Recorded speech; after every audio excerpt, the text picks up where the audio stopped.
Shalom, Bapak Ibu Saudara. Kita lanjutkan studi kita, kristalisasi. Kali ini kita masuk ke dalam kitab yang baru, yaitu kitab Daniel. Jadi, kalau orang Israel membagi kitab Daniel itu tidak sebagai kitab nabi-nabi, ya. Orang Israel punya kitab perjanjian lama yang mereka sebut Tenak atau Torah, itu 5 kitab Musa. Kejadian, Keluaran, Imamat, Bilangan, Ulangan, kemudian kitab Nebiim, ya, Torah, ya, Tenak, ya, Nebiim itu kitab nabi-nabi. Itu ada yang disebut nabi terdahulu, nabi yang terkemudian, ya. Itu yang terkemudian tuh disebut Yesaya, Yeremia, Yeskel, dan 12 kitab nabi. Jadi Daniel nggak masuk situ. Kemudian ada yang satu lagi Ketubim, Tenak, ya, Ketubim yang terakhir itu tulisan-tulisan. Nah, dari tulisan-tulisan ini ada yang berbentuk sejarah, itulah dia yang dimasukkan Esra, Nehemia, Tabarik, dan Daniel. Jadi kitab Daniel itu termasuk kitab Ketubim yang di bagian sejarahnya. Ya, jadi ini mereka menyusun seperti ini ada artinya, karena kalau mereka bilang Torah itu 5 kitab Musa, itu yang terutama, yang terpenting, ya, menjadi dasar dari segala sesuatu pewahyuan berikut, ya. Jadi Torah, kitab Kejadian, Keluaran, Imamat, Bilangan, Ulangan itu bagi orang Israel itu sangat penting. Kalau dalam sinagoga itu ada pelajaran tentang anak kecil dari umur 6 sampai 11 tahun itu kurang lebih itu diajar dulu 5 kitab Musa ini, Kejadian, Keluaran, Imamat, Bilangan, Ulangan. Kalau udah lulus baru disebut son of law, ya, anak yang lulus hukum, tahu hukum Taurat, hukum Tuhan lah, ya. Baru nanti setelah itu dari umur 11 ke 16 atau 17 dia belajar lagi Nebiim dan Ketubim.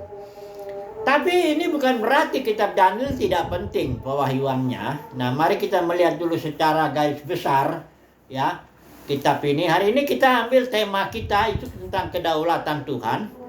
Tapi kita melihat dulu lah kitab Daniel secara keseluruhan. Itu ada 12 pasal dan kita selalu memilahnya dulu, menganalisisnya berdasarkan prinsip teologi. Tuhan bicara 3 kali itu. Jadi yang pertama itu adalah pendahuluan. Itu cerita tentang bagaimana Daniel dibuang ke Babel. Ini ceritanya pada zaman Yoyakim, kita tahu, ya. Di zaman ini Yoyakin baru Sedekia. Ini raja terakhir Yehuda yang di mana tahun 586 Sedekia itu dibuang ke Babel, ya. Raja Nebukadnezar menyerang kerajaan Yehuda itu 3 kali.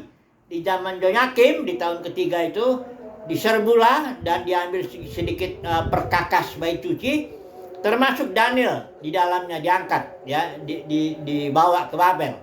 Kemudian Yoyakin yang hanya memerintah 3 bulan itu diserang juga oleh Raja Nebukadnezar. Di situ Nabi Yehezkiel diambil, ya.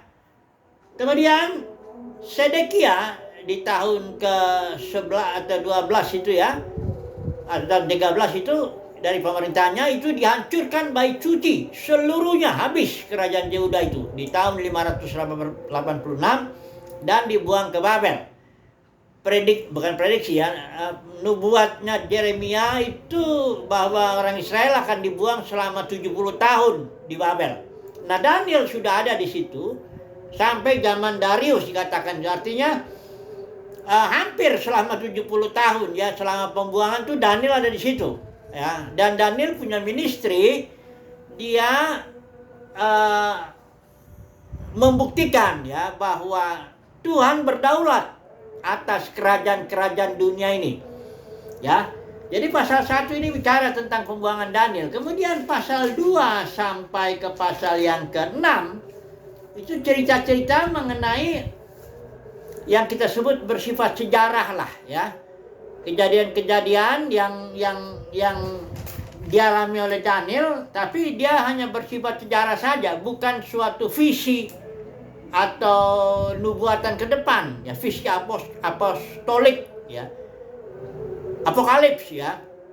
Jadi pasal sampai pasal 6 itu hanya berbentuk sejarah, cerita-cerita. Nanti kita pelajari sedikit ya, poin-poinnya, tema-temanya.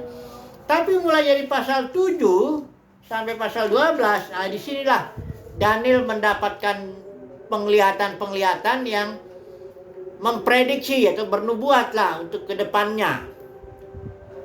Khususnya tentang kerajaan Israel. Bagaimana ini? Karena Daniel itu seorang yang dia juga bergumul ya untuk bangsanya, supaya apa yang akan terjadi dengan bangsa ini, karena kerajaan itu hancur habis, sudah Yerusalem menjadi puing-puing ya, bait suci dihancurkan, istana dihancurkan, tembok-tembok hancur, hanya disisakan orang-orang miskin sebagai peladang-peladang ya. Jadi Daniel ini bergumul, ini bagaimana ini Tuhan, umat pilihanmu ya, apa yang akan terjadi. Nah, jadi disitulah Tuhan memberikan visi dari pasal 7 sampai pasal 12 ya. Ini nubuat lah ya tentang bagaimana Israel ini pada akhirnya ya. Nanti kita akan belajar. Ini justru pelajaran bagian yang penting ini, visi apokalips ya. Bagian yang sangat penting karena di ceritanya intinya setelah kerajaan itu, zaman Daniel itu ada 4 kerajaan lagi akan muncul. Ya, kerajaan Babel, Media Persia, baru Yunani, baru Romawi, baru nanti datang satu kerajaan yang disimbolkan batu yang akan menghancurkan itu semuanya. Ini batu ini adalah kerajaan sorga, di mana umat pilihan Tuhan akan memerintah selama-lamanya di bumi ini. Nah, ini ya inti daripada nubuat ya Daniel itu ya, bahwa kerajaan di kerajaan-kerajaan yang di dunia ini akan muncul empat kerajaan dari zaman Daniel itu. Tapi nanti setelah zaman bangsa-bangsa selesai, maka Tuhan akan menegakkan kerajaannya di bumi dan umat Tuhan memerintah ya selama-lamanya. Nah, hari ini kita akan coba melihat satu tema dulu ya, tentang kedaulatan Elohim, kedaulatan Tuhan ya, bahwa Tuhan berdaulat itu artinya Tuhan berotoritas untuk menentukan segala sesuatunya. Nah, ayat yang menjadi ayat kunci daripada kitab Daniel ini ada di pasal 4 ayat yang ke-17 ya. Ayat 4 pasal 4 ayat yang ke-17. Saya baca aja ya. Inilah ayat yang menjadi katakanlah ayat kunci daripada kitab Daniel ini. Dikatakan di sini, titah ini adalah menurut putusan para penjaga, dan hal ini menurut perkataan orang-orang kudus, supaya orang-orang yang hidup tahu bahwa yang maha tinggi berkuasa atas, ini yang maksudnya berdaulat, berotoritas, berkuasa atas kerajaan manusia dan memberikannya kepada siapa yang dikehendakinya. Bahkan orang yang paling kecil sekalipun dapat diangkatnya untuk kedudukan itu. Nah, ini dia yang menjadi ayat kunci daripada kitab Daniel. Bahwa Tuhan berdaulat, Tuhan berotoritas ya, Tuhan yang menentukan segalanya. Siapa yang mau diangkat menjadi raja, siapa yang tidak, berapa lama kerajaan ini akan bertahan, semuanya sangat detail sekali kalau bicara kedaulatan Tuhan ini. Bahkan Alkitab, kalau di dalam kitab Perjanjian Baru, burung jatuh pun tidak ada yang terjadi di luar kehendak Bapa. Artinya Bapa itu sangat berdaulat dan mengatur alam semesta ini ya. Kalau kitab Ibrani bilang firman-Nya menopang alam semesta ini ya. Alam semesta ini yang batasnya pun tidak ada pernah orang tahu. Itu pergerakan bintang-bintang, pergerakan planet-planet itu semua kok nggak tabrakan, kok nggak terjadi kekacauan, itu kenapa? Ya, ini karena ada yang menopang, ada yang ngatur, ada yang berotoritas untuk menentukan itu semua. Ya, siapa yang berotoritas? Itu dia firman Tuhan, itulah Tuhan sendiri ya, Elohim, yang menentukan segalanya ya, kedaulatan Tuhan. Ini harus dibedakan nanti, kedaulatan Tuhan ini di atas alam semesta dengan kedaulatan Tuhan yang bekerja di dalam dan melalui umat pilihannya itu dalam bentuk kerajaan sorga yang akan ditegakkan di bumi. Jadi kalau kedaulatan Tuhan itu Tuhan memerintah dari luar umatnya, memerintah, mengatur segala sesuatunya alam semesta. Tapi kalau kerajaan sorga yang akan didirikannya dan ditegakkan di bumi itu artinya Tuhan memerintah dari dalam hati umat pilihannya. Dia memerintah, mengatur ya segala sesuatu, karena umat pilihan Tuhan akan diberi otoritas segala sesuatu untuk memerintah ya, sampai semuanya berjalan menurut kehendak Bapa, supaya kehendak Bapa jadi di bumi sebagaimana di sorga. Nah, itu nanti kita bicara ya, tapi kita harus bicara dulu secara garis besar ya, cerita mengenai kedaulatan Tuhan ini ya. Nah, di sini ya secara garis besar dulu ya, satu cerita aja dulu lah kita ambil ya, cerita mengenai Nebukadnezar yang mimpi dia melihat patung ya, tapi kita jangan detail dulu ya. Pendeknya Nebukadnezar lihat ada patung, ada kepalanya dari emas, ini perak, tembaga, ini ada besi dan sebagainya. Ada 4 lah intinya kerajaan itu yang ditafsirkan oleh Daniel. Ada 4 kerajaan emas itulah dia Nebukadnezar sendiri. Kemudian setelah itu ada Media Persia. Kemudian setelah itu ada kerajaan Yunani, itu Alexander the Great itu ya. Kemudian baru ada kerajaan Roma. Nah, ini Yesus lahir ketika zaman tahun 63 ya, 63 sebelum Masehi itu Roma sudah berkuasa di situ ya.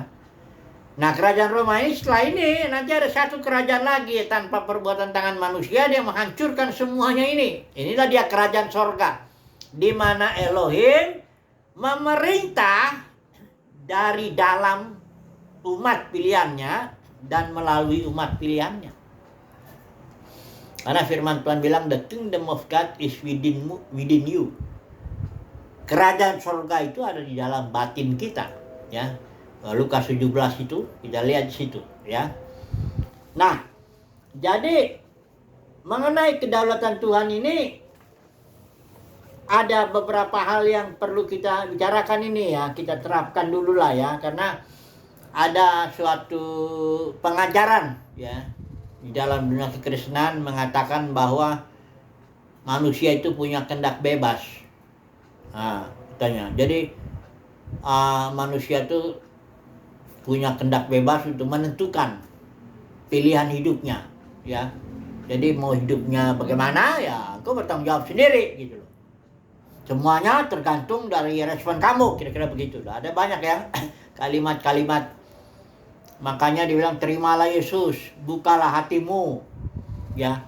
Pendeknya seolah-olah intinya hidup itu, kehidupan itu ya ditentukan manusia itu. Karena katanya kalau nanti manusia nggak punya kehendak bebas, dia nggak bisa dimintai pertanggungjawaban. Ya, kalau kayak robot gitu ya, mana bisa dimintai pertanggungjawaban, kenapa kamu berbuat ini, kenapa kamu berbuat itu.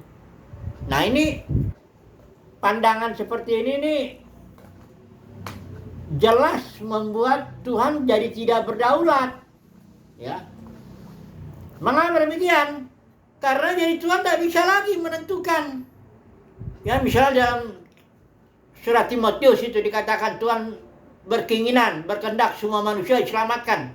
Di situ dibikin itu.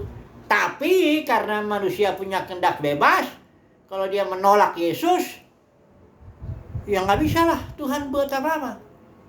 Jadi Tuhan itu jadi turun, dia dari Tuhan yang berdaulat menjadi Tuhan yang lemah. Ya. Lemah dia karena dia nggak bisa menentukan lagi.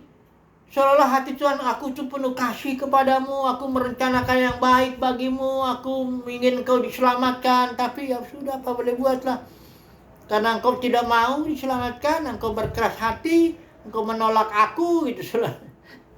Ini Tuhan yang, ada lagi yang cerita dikutip dari Wahyu pasal 3 ayat 10 kalau tidak salah itu, mengenai apa Tuhan Yesus mengetok pintu gereja Laodikia itu.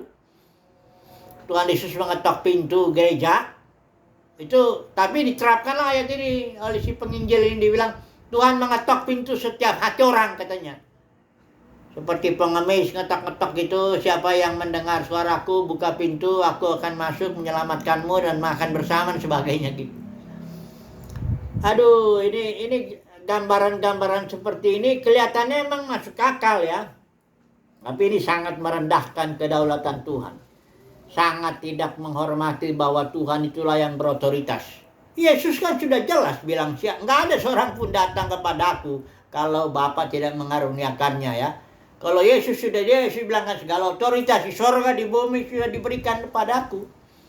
Kalau aku menentukan hari ini si anu bertobat kayak Saulus, itu kerasnya minta ampun itu Saulus itu ya. Kita tahu itu sebelum bertobat dia aniaya gereja, dia waduh ya. Itu cukup aja Yesus tampakkan dirinya, nggak usah langsung pribadinya seluruhnya, nggak usah, cukup dikasih sinar aja sedikit, rebah langsung Saulus itu ya, langsung berteriak, siapakah engkau Tuhan ya.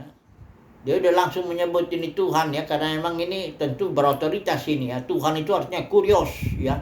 Kurios itu penguasa tunggal artinya tuh, istilah Yunani itu penguasa tunggal, dia menentukan. Jadi Yesus langsung pilih. Kalau Yesus sudah pilih orang, Saulus tidak bisa dilawan, tidak bisa ngelawan Saulus itu. Harus tetap ikut Tuhan Yesus. Jadi Tuhan Yesus yang menentukan soal keselamatan ini, kan dia yang berotoritas ya. Kalau dia Yesus itu ingin detik ini sementara saya bicara, dia mau seluruh dunia ini tersungkur, bertobat, berseru kepada Tuhan, bisa kalau dia mau.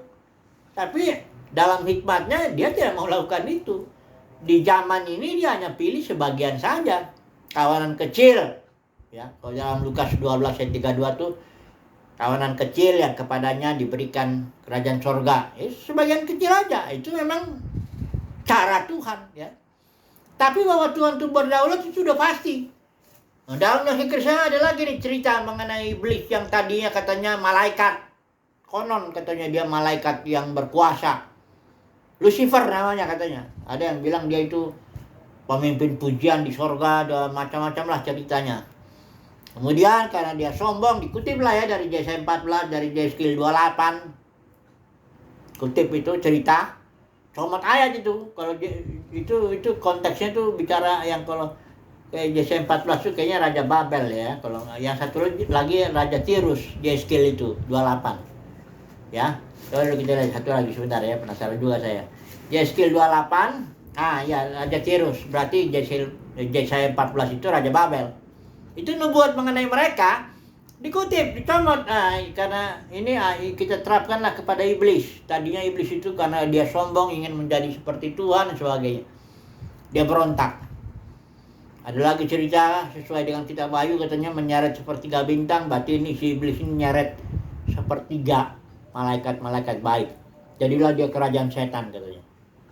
Ini cerita betul-betul membuat Tuhan itu sama sekali nggak berdaulat, nggak menentukan katanya. Karena dia bilang udah diberikan soal kehendak bebas, jadi Tuhan nggak bisa buat apa-apa lagi ya. Ini bagaimana ini? Ya, itu namanya kalau ada Tuhan yang begitu, saya nggak maulah bertuhan seperti itu, ngeri. Ya tiba-tiba ada setan jitak saya dari belakang ya. Terus Tuhan bilang, Irnawan, saya sebenarnya mau melindungi engkau, tapi aku sudah beri kebebasan sama setan itu untuk jitak kepalamu diam-diam. Aku mau buat apa? Loh, kalau begitu saya mau cari Tuhan yang lain lagi yang berdaulat, yang berotoritas, yang berkuasa menentukan segalanya. Saya mau cari itu. Dan yang Tuhan yang disikapkan Alkitab adalah Tuhan yang seperti itu. Khususnya kitab Daniel, Tuhan yang berdaulat, menentukan. Ya, rambut kepala saya aja terhitung kok, ya. Nggak ada seorang pun yang bisa berbuat apa-apa, nggak ada yang bisa bergerak kalau bukan karena dia, ya. Di kitab Kisah Para Rasul itu bilang kita ini ada, kita ini hidup, kita ini bergerak di dalam dia. Ya. Nggak ada sesuatu pun yang dibilang kehendak bebas, aku bisa kayak iblis, bebas. Nggak ada. Nah, jadi ada orang bilang kalau begitu, kalau manusia nggak punya kehendak bebas atau makhluk nggak punya kehendak bebas, ya bagaimana dia dimintai pertanggungjawaban? Jawabnya sederhana saja, ya. Tuhan itu ketika dia menciptakan segala sesuatu, dia sudah menaruh satu hukum. Ya, hukum yang kita sebut tabur tuai. Ini hukum sangat general sekali, berlaku kepada orang percaya maupun tidak percaya. Apa yang ditabur orang, itu yang dituainya. Kalau orang nabur biji mangga, pasti lahir nanti buah mangga, pohon mangga dan buah mangganya. Kalau orang menabur dalam roh, pasti dia nanti menuai hal-hal yang baik dari roh itu. Kalau orang menabur dalam daging, kedagingannya itu, dia juga akan menuai hal-hal yang jelek dari kedagingannya itu. Nah, tapi apakah seseorang itu bisa mampu dia menabur dalam roh ini? Nah, disinilah Tuhan yang menentukan. Ya. Kalau misalnya Tuhan bilang, aku tentukan engkau, aku pilih engkau, aku tetapkan engkau, maka Tuhan akan bentuk orang itu sedemikian, didisiplin, dibentuk, diproses oleh Tuhan, sehingga orang itu bisa menabur dalam roh, dan akibatnya dia akan menerima hal-hal yang baik dari roh. Ya, itu adil kan? Nah, kalau Tuhan dia yang lain, Tuhan tidak mau bekerja, bahkan mengeraskan hati, kayak Tuhan mengeraskan hati Firaun, dibiarin aja itu. Ada maksud Tuhan itu. Enggak semua orang Tuhan mau berikan, dia mau bekerja supaya orang menabur dalam roh, enggak. Ada orang dibiarin aja, dia menabur dalam kedagingannya, menabur dalam hawa nafsunya, terus dia menuai hal-hal yang jahat. Ya itu kan wajar aja kan. Pertanggungjawaban manusia dalam hal apa? Ya itu, engkau tabur daging, engkau tuai yang jelek, yang jahat. Engkau tabur roh, engkau tuai yang itu. Itulah dia, ya. Begitulah kehidupan itu, ya. Yang menentukan tetap Tuhan. Apakah kita ini bisa menabur dalam roh, atau Tuhan tidak mau bekerja dalam hidup kita, itu adalah keputusan Tuhan. Tuhan yang menentukan, sama seperti kitab Daniel ini bilang. Kalau Tuhan menentukan seseorang jadi raja dia. Bagaimanapun Tuhan akan bentuk dia, proses atur lingkungan, bagaimana pokoknya kau jadi raja. Ya. Jadi Tuhan yang menentukan, jadi Tuhan yang berdaulat. Tuhan yang berkuasa. Ini yang harus kita saya bersyukur sekali memiliki Tuhan yang berkuasa, berdaulat, berotoritas, yang bisa menentukan segalanya. Wah, enak sekali. Aman kita kan? Tidak ada kita takut, nanti tiba-tiba iblis nonjok kita diam-diam. Atau kita sedang naik kendaraan, tiba-tiba diserang sesuatu yang Tuhan tidak mampu. Ini contohnya Ayub lah, ya. Ayub itu sadar betul-betul bahwa itu Tuhanlah yang mengatur atau yang menentukan segalanya. Saudara tahu kejadian Ayub itu kan ngeri itu. Ayub orang yang kaya, anaknya bagus, hartanya banyak dan sebagainya. Tiba-tiba ludes semuanya. Hartanya habis, anak-anaknya mati semua. Dirinya pun dihantam penyakit. Tapi apa Ayub bilang? Terpujilah Tuhan. Engkau yang memberi, Engkau juga yang mengambil. Engkau yang menentukan aku memperoleh semua ini. Engkau juga yang menentukan bahwa Engkau ambil semua itu. Nah ini Ayub ini, dan Alkitab bilang dalam kitab Ayub itu, dalam hal itu Ayub tidak berbuat salah dengan lidahnya. Memang benar Tuhan yang memberi, memang benar Tuhan yang mengambil. Ada banyak pengkhotbah, saya kadang-kadang dengar itu di khotbah-khotbah di YouTube begitu. Ada pengkhotbah nggak setuju, terutama umumnya ya, orang dari aliran karismatik. Karena orang dari aliran karismatik ini umumnya bilang Tuhan itu baik. Ya betul. Tuhan itu baik. Siapa yang bilang Tuhan jahat? Tapi masalahnya, kalau ada sesuatu kejadian yang jelek dalam hidup kita, nah ini orang-orang ini umumnya bilang, ini iblis ini. Iblis yang ngerjain ini. Ya. Karena Tuhan tidak mungkin ngambil anak, misalnya kayak anakku diambil, nggak mungkin Tuhan itu. Aku dipecat dari pekerjaan, nggak mungkin Tuhan itu. Aku terkena penyakit kayak si Ayub itu, bukan Tuhan itu, setan itu katanya. Tuhan selalu berikan yang baik. Jadi selalu ada dua Tuhan gitu. Tuhannya orang Kristen ini umumnya ya, khususnya aliran karismatik. Tapi ya, kayaknya berlaku semua juga deh kayaknya. Soalnya ada dua Tuhan, dualisme. Ya. Ada satu Tuhan yang baik, namanya Tuhan Yesus. Itu baik sekali dia. melindungi, menjagai, merawat, menjadi gembala kan, memberkati apa semua yang baik-baik. Tapi ada lagi satu Tuhan yang jahat. Itu namanya iblis. Makanya kita harus hati-hati nih, jangan sampai nih Tuhan jahat ini cuma nyerang kita. Ya. Ini konsep dualisme ini sebenarnya konsep agama apa ya? Zoroaster itu apa ya? Dari Iran itu apa? Persia. Ini konsep yang gak benar ini. Ya. Yang berdaulat di alam semesta itu cuma satu. Kita cuma punya Tuhan satu yang berdaulat, yang menentukan segalanya. Iblis itu adalah ciptaan, binatang, makhluk ciptaan yang menjadi alat dalam kasus Ayub misalnya. Tuhan punya rencana dalam hidup Ayub. Rencananya kelihatan kalau kita lihat Ayub pasal 42 ayat 5 itu dikatakan setelah Ayub mengalami semua kejadian ini, dia ngaku, dari kata orang aja sebenarnya selama ini aku mengenal engkau, tapi setelah aku mengalami semua ini aku melihat engkau sang raja. Jadi pengenalan Ayub lebih dalam akan Tuhan setelah mengalami kejadian-kejadian ini. Jadi emang Bapa di surga, Tuhan sendiri yang merancang Ayub akan terkena masalah. Memang Tuhan pakai iblis, pakai orang-orang jahat untuk menghancurkan si Ayub ini. Anak-anaknya, harta bendanya, karena dia tubuhnya penyakit.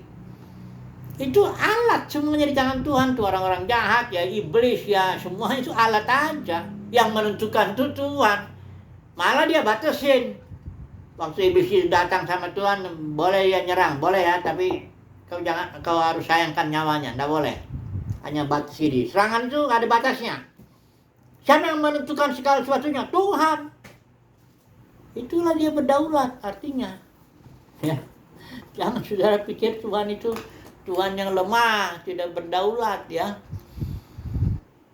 Dia menentukan segalanya. Ya manusia boleh aja berencana lah ya. Ada yang merencanakan bagaimana begini begitu berdoa, nyatakan juga boleh. Nyatakanlah keinginanmu dalam doa, kata Paulus begitu. Dalam segala doa dan permohonan dengan ucapan syukur, nyatakan keinginanmu, boleh. Ya. Berencana boleh nggak? Boleh. Ya sangat boleh sekali. Bawakan rencana kita semuanya ke dalam doa dengan pada Tuhan. Tapi ingat, yang menentukan segala sesuatu langkah hidup kita dia Tuhan. Makanya kan ada manusia boleh berencana, Tuhan nanti yang menentukan, ya. Jadi kita harus mengakui nih kedaulatan Tuhan. Ini nanti ada cerita Nebukadnezar nih. Dia coba meninggikan diri, akhirnya dicabutlah akal budinya itu. Jadi seperti binatang dia sampai dia selama 7 tahun kurang lebih itu, sampai Nebukadnezar mengakui bahwa surgalah yang menentukan segalanya. Ini kitab Daniel nanti kita pelajari, kedaulatan Tuhan itu menjadi tema yang penting ya di dalam kitab Daniel ini ya.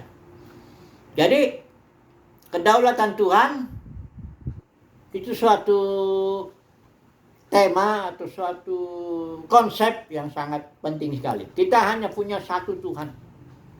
Kita nggak punya dua. Iblis, roh jahat apa semuanya itu budak-budaknya Tuhan itu. Alatnya di tangan Tuhan. Kalau Tuhan mau mendisiplin seseorang, itu Tuhan pakai setan itu. Makanya kalau ada di Saul itu yang didisiplin itu karena sudah memberontak, ada roh jahat yang daripada Tuhan. Itu maksudnya bukan Tuhan bikin Tuhan roh jahat itu sesuatu yang maksudnya Tuhan jadi jahat. Bukan, Tuhan memakai roh jahat yang diciptakannya itu untuk mendisiplin Saul itu. Ada maksud Tuhan semuanya. Ya. Jadi hidup ini kalau kita bisa melihat kedaulatannya, hidup ini enak. Ya. Kita berusaha tentu yang terbaik. Merancangkan hidup kita, berdoa, menyatakan keinginan kita. Kita terus berdoa, berbuat ya. Tapi ingat, pada akhirnya segala sesuatu ditentukan oleh Tuhan. Bahkan di Filipi juga kerjakan keselamatan. Ya betul. Kita kerjakan keselamatan kita dengan takut dan gentar ya. Tapi ingat, semuanya itu baik pekerjaan maupun kemauan itu berasalnya dari Tuhan. Ini yang harus kita pahami ya. Paulus pernah bergumul itu di Roma pasal 9 sampai 11 itu mengenai soal kedaulatan Tuhan. Dia bilang, siapa engkau manusia yang protes sama Tuhan? Kenapa engkau bikin aku seperti ini? Nggak boleh. Kita ini jalankanlah ya apa yang menjadi panggilan kita, apa yang menjadi peran kita yang Tuhan berikan pada kita itu. Ya, semua yang ada ini semuanya kan pemberian Tuhan. Semuanya ini adalah kasih karunia Tuhan. Ya, akuilah Tuhan itu sebagai yang berdaulat, sebagai yang berotoritas atas hidup kita dan atas segala sesuatu. Ya, jangan pernah lagi kalau ada sesuatu menimpa kita yang jelek, terus kita langsung bilang, ini si iblis ini. Ya, bukan iblis itu Tuhan ada maksudnya. Ya, pasti ada maksudnya. Kenapa itu terjadi ya? Itulah makanya Paulus bilang, usahakanlah untuk mengerti kehendak Tuhan. Usahakanlah memahami apa maksud Tuhan dengan membentuk ini, dengan terjadi itu dan sebagainya. Yang pahit, yang manis, yang apapun, usahakan mengerti apa maksud Tuhan ya. Agar kita bertumbuh dalam pengenalan kayak Ayub. Akhirnya Ayub mengerti ya, dan dia bertumbuh. Tadinya dia bilang, dari kata orang aja aku sebenarnya kenal engkau tuh. Tapi sekarang setelah aku mengalami ini, aku tahu, aku sudah melihat sang raja. Jadi inilah ya simpulannya tema kita yang pertama sebagai garis besar dulu. Kedaulatan Tuhan dalam kitab Daniel ini ya. Khususnya di sini dalam konteks kerajaan-kerajaan manusia. Seperti ayat yang kita baca. Yang maha tinggi berkuasa atau berdaulat atau berotoritas atas kerajaan manusia. Dan memberikannya kepada siapa yang dikehendakinya. Bahkan orang yang paling kecil sekalipun dapat diangkatnya untuk kedudukan itu. Jadi cukup dulu ini sebagai pembukaan lah ya dalam kita mempelajari kitab Daniel. Haleluya.